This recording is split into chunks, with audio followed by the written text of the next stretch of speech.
Arkadaşlar öncelikle hepinize merhaba. Bildiğiniz üzere rekabet hızla çoğalıyor. Yeni sezonda başlayacak yapımlar birer birer ortaya çıkmaya başlıyor. O yapımlardan bir tanesi de Siyah İnci dizisi ve bu akşam ilk bölümüyle ekrana gelecek. Siyah İnci nasıl bir reyting alır? Ben Siyah İnci dizisi başlamadan önce bir genel analiz videosu çekmiştim. O videoyu da isterseniz YouTube Pratik Analizi videolar bölümümde izleyebilirsiniz arkadaşlar ve ilk bölümü nasıl izlenme alır hakkındaki videolu analize geçelim. Arkadaşlar bildiğiniz gibi kadrosunda Tolga Sağışman, Hande Erçel, Berk Akman'ın oynadığı Siyah İnci dizisi küçük bir kasabada bir aşkı anlatıyor ve bu aşkın içerisine üçüncü şahıs yani Berk Akman'ın oynadığı karakter giriyor ve bu iki aşığın arasına kara kedi gibi, kara kediyi bırakın kara duvar oluyor ve macerada başlamış oluyor ve bakalım bizleri nereye götürecek. Yani kısadan dizinin hikayesi bu şekilde gidiyor arkadaşlar. Yani aşk çatışmasının, intikamların yaşanacağı ve bol bol gözyaşının olacağı dram dizisi seyredeceğiz arkadaşlar.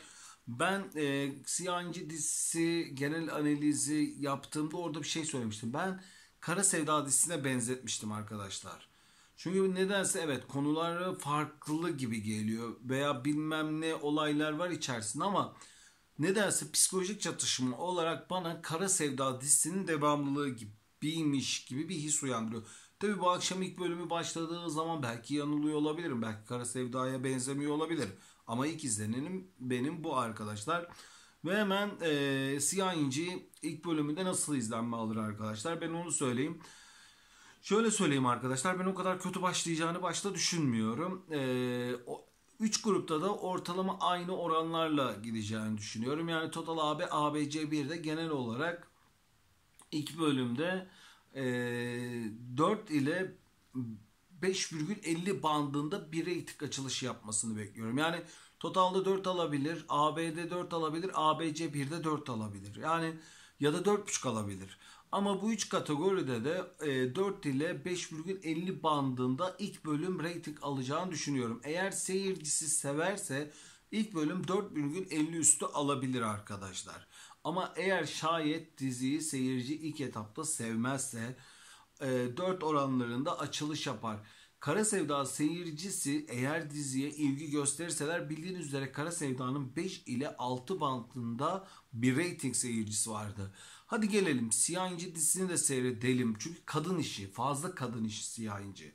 Ve kadın seyirci Siyah İnci dizisini sevdiğinde, bağ kurduğunda Siyah İnci'ye ortalama 5 ile 6 reyting bandında seyirci getirebilir. Yani ilk bölümde dediğim gibi hemen hızlı bir şekilde toparlarsam Siyah İnci'nin 4 ile 5,50 bandı arasında bir reyting almasını bekliyorum arkadaşlar.